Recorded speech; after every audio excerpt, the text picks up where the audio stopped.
My family always told me I was born lucky. What they meant was I was born pretty. That was the beginning and end of my identity, according to them. From the moment I could walk in heels, I was trained to use them. Smile just enough, speak softly, stay thin, say thank you when people told me I looked perfect. No one ever asked what I thought or what I wanted. They didn't need to. My future had already been scripted: marry well, stay beautiful, and for God's sake, don't make things complicated. My brother got the expectations, I got the compliments. He was the smart one sent to robotics camps and private tutors. I was the pretty one sent to etiquette classes and bikini wax appointments. At 17, I said something stupid. I told my parents I wanted to study law. It was after dinner. I remember the exact silence that followed. My dad didn't even look up from his glass. He said, "Sweetheart, you're not built for that kind of thing. Use what God gave you." My mom laughed. "She wants to be a lawyer. That's cute." I smiled. I always did, even when it burned. They weren't cruel, not in the obvious ways, but they were dismissive in all the ways that slowly erase a person. Every choice I made that didn't fit their vision. They brushed it off like a phase. Even my agency contract, they supported it because it aligned with the story they had for me. She's going to be a star, they said. They never asked if I wanted to be one. By 20, I was in magazines. By 22, I had over 300,000 followers. To the world, I looked successful, untouchable, perfect. Inside, I felt like a marionette dancing in a play I didn't write. I attended charity galas where I couldn't speak my mind, met wealthy men who complimented my face but never remembered my name, had coffee with relatives who whispered, "Better snag a rich one while you still look like that." That was the currency I was told I held my looks, and the timer was ticking. The worst part, I almost believed them. Then one afternoon, everything changed, and it wasn't even dramatic. I was sitting in a makeup chair at a shoot. A stylist was teasing my hair while gossiping about some celebrity divorce. I wasn't listening. I was staring into the mirror, but I didn't recognize the girl in it. She looked polished, marketable, branded, but her eyes, they were empty. Not sad, not angry, just done. I don't know why it hit me right then, but the thought came loud and clear. This is not how your story ends. That night, I went home, took off the makeup, and opened my laptop. I searched, can I go to law school without a pre-law degree? How long does it take to become a lawyer? How to get into law school with a non-traditional background? And something in me, something quiet and steady, said, start walking, don't stop. Don't tell anyone, just walk. Because I already knew what would happen if I told them. They'd laugh again. They'd remind me how expensive it is, how hard, how unlikely. And honestly, I didn't need to hear it twice, so I made a decision I would become the one thing they never saw coming. Not for revenge, not even for their respect, but because I needed to know that I was more than a face people photographed, that there was something sharp under the surface, that I could rewrite the ending they handed me. I didn't post about it, didn't tell friends, didn't make some new chapter announcement. I just clicked register on a community college course in constitutional law, closed my laptop, took a deep breath, and smiled. Not the fake camera-ready smile they trained me to wear, a real one. The kind you smile when you finally take your life back and no one even sees it coming. They still thought I was playing dress up.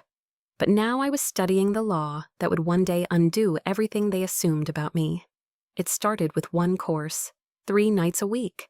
A dim lecture hall, plastic chairs, flickering lights. No velvet ropes, no cameras, no compliments. No one knew me there. And for the first time in years, I didn't have to be liked. I just had to be good. I still remember the syllabus thick, dry, terrifying. The professor warned us, if you're not serious, drop now. No one in that room had any idea I'd just come from a lingerie shoot 2 hours earlier. I kept my head down. I took notes like my life depended on it. Because in some ways, it did. At home, I reorganized everything. Books where makeup had been. Flashcards inside old shoeboxes. My ring light became a study lamp. My skincare fridge, now filled with energy drinks and Post-it notes. I built a system. Daytime modeling brand meetings, public smiles. Nighttime lectures, readings, outlines, quiet victories. I was exhausted, constantly. Some nights I'd still be in full glam, sitting cross-legged on the floor, with contracts spread around me, wiping off lipstick with the back of a textbook. But I didn't complain, because for the first time in my life, the pressure I felt was mine. It wasn't about looking good, it was about getting better. No one suspected a thing. My family just assumed I was doing digital stuff, influencing, partnering, vibing. My mother said I seemed calmer lately, like I'd finally accepted my role. I smiled and nodded. They had no idea I was memorizing tort reform statutes while pretending to care about their vacation plans. They didn't ask, and I didn't offer, because I'd learned early, if people already think you're simple, there's power in letting them underestimate you. I started collecting that underestimation like ammunition. One night at a family dinner, my uncle joked, "Still playing dress up for money?" "Huh." I looked him in the eye, took a sip of wine, and said something like that. What I didn't say, I just submitted my law school applications that morning. What I didn't say, I'd written my personal statement at 3 a.m. on 2 hours of sleep, with my mascara half smudged and my heart on fire. Law school wasn't instant. It took time. I didn't get into the fanciest ones, didn't get scholarships, didn't get applause, but I got in, and that was enough. Because once I was through the door, I knew exactly what to do. I had spent my entire life walking on eggshells. Now I was learning how to walk into courtrooms. I had been trained to smile and nod. Now I was being trained to question everything. And still no one knew. My classmates didn't recognize me from campaigns. My professors thought I was quiet, intense, focused. Not once did anyone say, "You don't look like a law student." That silence became a weapon, because if they didn't see me coming, they'd never see what hit them. I kept working as a model. I had to. It paid the bills. But the shoots started to feel like rehearsals. Every pose, every click, every fake laugh, just another reminder of who I used to be. And when someone on set would say, "God, you're too pretty," to be stressed, I'd smile politely while mentally reviewing negligence defenses. Eventually, I stopped reacting to the old world. I stopped trying to be seen, because I finally understood I wasn't invisible. I was just undercover. The deeper I went, the harder it got to hide. And one day, someone almost pulled the mask off before I was ready. I had gotten good at pretending, no flawless. By this point, I could spend 6 hours in a courtroom practicum walk, straight into a photo shoot, and still look camera ready. I timed everything down to the minute. Study breaks aligned with glam sessions. Exam prep whispered into voice memos between brand calls. I even kept a separate wardrobe in my car law student in the trunk model in the front seat. 2 identities, 2 separate lives, clean lines, no leaks, until him. It was a Thursday afternoon. Midterms had just ended. I was at the university library's 2nd floor, tucked away in the corner, where no one ever looked, hoodie up, no makeup hair, in a claw clip highlighter stains on my sleeves. I was deep in a contract's outline when I heard it. Wait is that I looked up. My heart stopped. Ryan. We used to model together. Same agency. Same you two should totally collab conversations. He hadn't seen me in years. He blinked confused, then smiled wide. "No way. You in a law library?" I froze. My mind scrambled for a lie. Something casual, believable. "Oh, just helping a friend. She's applying next year." He didn't buy it. He sat down across from me, like we were catching up at a rooftop bar. "Damn, you've disappeared. Everyone thought you were like living in Bali with some crypto guy." I smiled. Default setting. Something like that. But his eyes narrowed, then drifted to my open laptop. He saw the case brief on the screen, saw the annotated textbook, saw the color-coded tabs. Then slowly he looked back at me, really looked. "You're not visiting. You go here." He wasn't being cruel, just curious. But his voice carried. People nearby turned their heads. My stomach clenched. "Keep your voice down," I whispered, sharper than I meant to. He leaned back, half laughing. "I mean, that's wild. No one would have guessed." "Exactly. No one was supposed to." After he left, I just sat there staring at the screen, feeling the room shrink around me. Not because I was embarrassed, I wasn't, but because I suddenly realized how fragile it all was. I had built a fortress out of silence, out of separation, and it took one familiar voice to crack the whole illusion. That night, I went home and tore my closet apart. I deleted old contacts, scrubbed my digital footprint, archived every photo that looked too recognizable. I even changed my name on class rosters to my middle name just in case. It sounds extreme, but when you've lived your whole life being seen for the wrong things, hiding starts to feel like safety. I didn't sleep that night, not really. I laid there thinking about what would happen if the mask slipped for real. If someone from my past posted a picture. If my family stumbled onto a Reddit thread about models in law school. Would they call me, mock me? Try to stop me? Worse, would they claim it? Would they suddenly say they always knew I had it in me? The thought made me nauseous, because the truth was, they didn't know me. No one really did. Not anymore. And maybe that was the price. Maybe becoming someone new meant letting go of being understood. I wasn't the girl from the magazine anymore. I wasn't the daughter they paraded at dinner parties.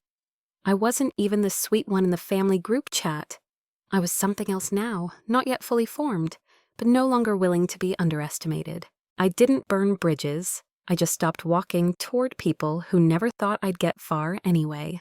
Graduating law school wasn't a celebration. It was a transition, silent and intentional. I didn't invite anyone to the ceremony. No announcements, no champagne, no family dinner. The truth, I wasn't sure they'd show up anyway. And I didn't need the awkward stares or fake pride. I walked across that stage, took the degree, and stepped into the next version of myself alone. I applied to 22 firms, got 9 interviews, 2 offers. I picked the one with the least ego and the most court time. It wasn't glamorous, no skyline view, no catered lunches. But it was known for being surgical in high-stakes litigation, smart, aggressive, and silent. The kind of firm that builds cases like sniper shots, not press releases. Perfect. They didn't care about my past. They saw my grades, my prep, my fire. They gave me a desk, a badge, and a stack of contracts, and I went to work. The first few months were brutal. I wasn't the star. I was the shadow. I reviewed thousands of pages no one would ever quote. I drafted motions no one would attach my name to. I highlighted, checked, annotated, proofed, and I loved it, because for the first time, being invisible wasn't punishment. It was power. Every time they overlooked me, I absorbed more. Every time they underestimated me, I sharpened the knife. I wasn't performing. I was preparing. My family found out eventually, through someone's LinkedIn post or a whisper at brunch. A dry congrats from my brother. A thumbs-up emoji from my mother. Silence from my father. Which was fine. I didn't need a gold star from people who once told me I was lucky just to be pretty. While they assumed I was probably doing something with branding, I was sitting in closed-door meetings that shaped million-dollar verdicts. They didn't ask. I didn't offer. Then, one Thursday morning, a partner handed me a file. Commercial litigation, cross-state dispute. 2 businesses locked in a breach of contract war. Summarize it. You'll be looped in next week, he said.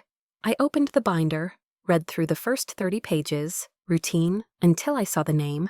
Hayes, my name. I flipped again.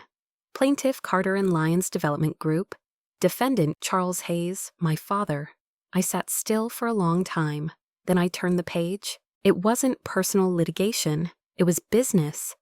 Apparently, his development venture was being dismantled.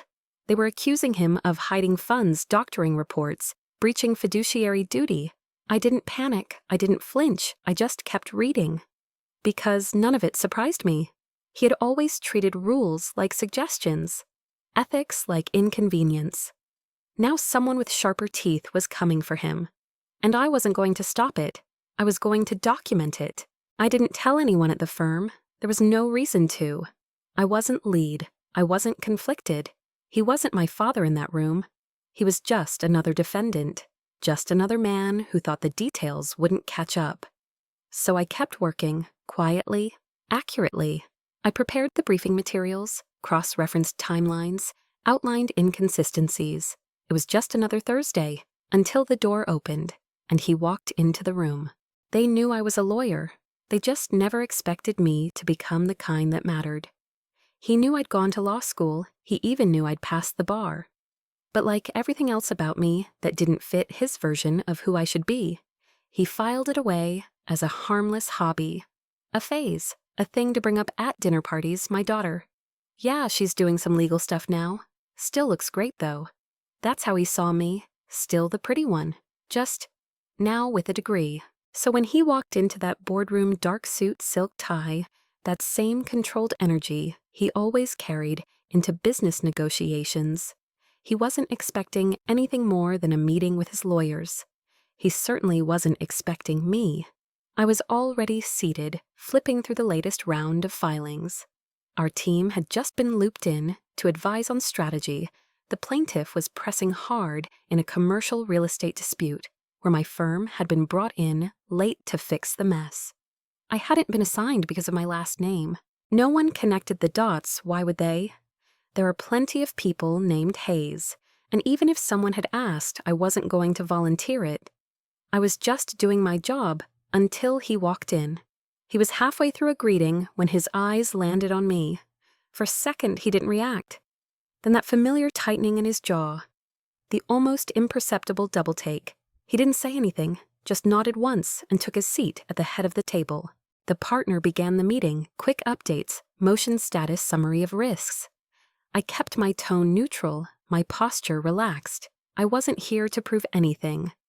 Until the partner turned to me and said, "Can you walk him through the defense position on the use of funds claim?" I nodded, looked at my father, and spoke. No edge in my voice, no hidden barbs, just facts, sharp, precise, strategic. I outlined what we had, what we needed, what we could exploit. I didn't glance at him once during the entire breakdown, but I could feel it. His attention, real undivided attention, maybe for the first time in my life. Not because I was asking for it, but because he had no choice. When I finished, the partner added a few remarks, then moved on, and my father. He sat back, silent, processing, not the words, me. Processing that the girl he once told to leave the heavy thinking to the men was now explaining to him how to stay out of a multi-million-dollar collapse. After the meeting, people stood, stretched, shuffled out. He lingered. We hadn't spoken one-on-one in almost a year. He adjusted his cufflinks, something he always did when buying time. Then finally, "You've gotten very good at this." I nodded. "I have." Another pause. I wasn't expecting. He stopped himself, started again. "I didn't realize you'd be leading parts of this." That was the moment, the crack in the armor. Not because he didn't believe I was smart, but because somewhere deep down, he never thought I'd matter in a room like this. Not in this context, not on this level. And now he couldn't look away. "I'm glad you're here," he said finally. Simple, sincere. I didn't need more than that. Later that evening, I got a call. Not a text, not a quick thumbs up. An actual call, just a few minutes. He said he was impressed that I handled myself well. He didn't apologize for the years of brushing me off. He didn't need to, because this wasn't about the past anymore. It was about how he looked at me now. Not like a daughter he once underestimated, but a colleague he couldn't afford to ignore. I didn't become a lawyer to prove anything, but the day he saw me across that boardroom table, he finally stopped seeing me as a pretty face. He saw me as someone who could win, and for the first time, he looked like someone who respected losing. Respect doesn't come all at once. It arrives quietly in changed tones, longer pauses, and fewer assumptions. The Monday after the meeting, something felt different. Not in the air, not in the office, in me. And in the way people, including my father, started speaking to me. He didn't say much after that first phone call. Didn't call me kiddo like he used to. Didn't ask if I was still modeling on the side like I was moonlighting from a real life. Instead, he forwarded documents with subject lines like, "Please review before 3 p.m. Your take, can we tighten this before counsel review?" Short, neutral, direct, no fluff, no hesitation. It was the first time he ever treated me like a professional, without winking at the word, and that shift, it didn't roar. It echoed. My mother noticed too. She called just to catch up. That never used to happen. We spoke in circles. She asked how work was. then asked again, like she wasn't sure I'd answered right the first time. She kept bringing up old memories, dance recitals, prom dresses, photographers I used to work with. I let her, and then I told her about my current caseload, not to brag, but to place myself in the present tense, not just in her memories. She was quiet for a moment. Then she said something I didn't expect. "You sound sure of yourself. I don't think I've ever heard you speak like that before." I didn't know how to respond to that, so I just said thanks. Even though I wanted to say I've always spoken like this, you just never listened long enough to hear it. There was no big reconciliation, no family group hug, no dramatic scene of redemption. But slowly, undeniably, the lines shifted. At family gatherings, people started asking me questions they used to ask my brother about legal news, contracts, business disputes, not gossip, not fashion, substance. They still stumbled sometimes. An aunt asked if I missed the glam life. An uncle cracked a joke about beauty and brains. But then they'd look at me and realize I wasn't laughing with them anymore. I wasn't trying to soften my words or shrink myself to fit their comfort zones. I'd worked too hard to become this version of me, the one who knew where she stood and didn't need to raise her voice to prove it. As for my father, we didn't become close, but we became clear. There was a new language between us. Professional, mutual, level. The power dynamic shifted from vertical to horizontal. And while he never said the words out loud, I could feel it every time he listened longer than he used to. He trusted my judgment, maybe even leaned on it. That was new. I never said I told you so, never needed to. The point wasn't to win, it was to be unignorable. There's something more satisfying than revenge. It's relevance. It's walking into a room and knowing no one there can dismiss you because you've made yourself indispensable. Not through rage, through results. I still keep my law degree tucked away in a hallway, not a centerpiece, because I've learned something. The loudest success isn't the one they clap for, it's the one they quietly adjust themselves around. They used to underestimate me. Now they check before they speak. And I didn't have to raise my voice. I just had to become undeniable. The biggest advantage I ever had. No one saw me coming. I used to resent that. Used to lie awake at night thinking about all the rooms where I wasn't taken seriously. Where I was smiled at, dismissed, patted on the head. The girl with potential, as long as it was packaged nicely and didn't take up too much space. But now I understand. Being underestimated wasn't a weakness. It was cover. It was camouflage. It was time bought with other people's arrogance. While they were watching someone else I was building. While they assumed I'd fail, I was preparing to prove them unnecessary. While they called me just a pretty face, I was learning how to win quietly and completely. And when I finally arrived, there was no trumpet, no announcement, just presence. My father never said he was proud, but I started noticing small things. He copied me in on emails without being asked for my opinion before big meetings, started using phrases I'd written word for word. One day during a casual lunch, he said, I used to think you were too soft for this world. Now I think you're the sharpest person in the room, because you don't need anyone to know it." I didn't respond. I just kept sipping my coffee. Because he wasn't wrong. I still get people underestimating me. New clients sometimes mistake me for support staff. Opposing counsel occasionally directs questions to my male colleagues. Even some senior execs still start with compliments before credentials. But now I let them, because I've learned the beauty of being underestimated by the wrong people and over-delivering at exactly the right moment. There's a moment I'll never forget. An older attorney, white-haired silk tie, kind of man once smirked during a mediation and said, "I'm surprised they sent you. Thought this case needed someone more seasoned." I smiled. And 15 minutes later, I dismantled his client's entire position with one contract clause he hadn't even considered. His jaw actually dropped. That was all the applause I needed. I no longer chase recognition, not from my family, not from strangers, not even from the industry. Because once you've been underestimated enough times and survived it, you stop needing approval. and start learning to enjoy the silence that follows after you've proven someone wrong. It's cleaner than revenge, and it lasts longer too. They said I couldn't. They said I shouldn't. Then they stopped saying anything at all. I used to think I wanted them to see me. Now I know the power is in choosing when to let them. Because sometimes the most dangerous person in the room is the one everyone assumes is harmless. I didn't become powerful in spite of being overlooked. I became powerful because of it. And now I decide when to speak and when to let silence do the talking. They were so busy doubting me, they didn't notice I'd already left the version of myself they thought they knew. There's something freeing about building a life in the blind spot of other people's expectations.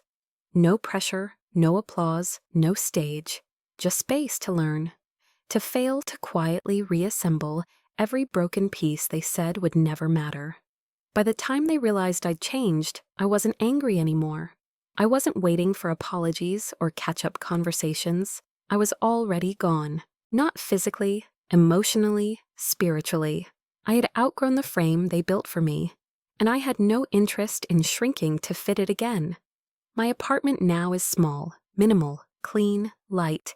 There's no wall of accolades, no vision board, no carefully placed trophies. Just one framed photo on my bookshelf, a picture of me at 16 wearing a pageant crown, smiling too hard for the camera. I keep it there not as a reminder of who I was, but of what I survived. People sometimes ask if I regret hiding my journey, if I wish I'd shared more, spoken louder, fought harder. I don't.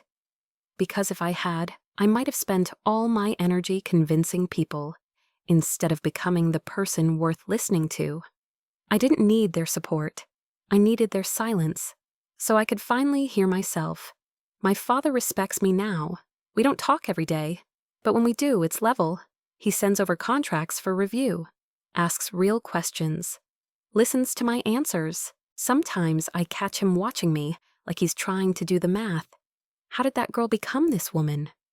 And the truth is, he helped, not by encouraging me, but by ignoring me long enough for me to stop needing anyone's map. My mother still wants me to wear more color. She says I look too serious sometimes.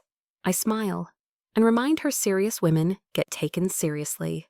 She doesn't argue anymore. I still walk into rooms where I'm the youngest, the only woman, the only one who doesn't come from some generational law dynasty. But I've learned when you don't come from power, you learn how to generate your own. And the kind of power I built, no one can revoke it. No one can frame it for you, because they never saw it coming in the first place. They said I was just a pretty face. I never argued. I just let them keep looking at the surface while I built something beneath it they'd never be able to touch. I don't live for the applause anymore. I live for the moment the room gets quiet and someone says, "Let's hear what she thinks," because now they do.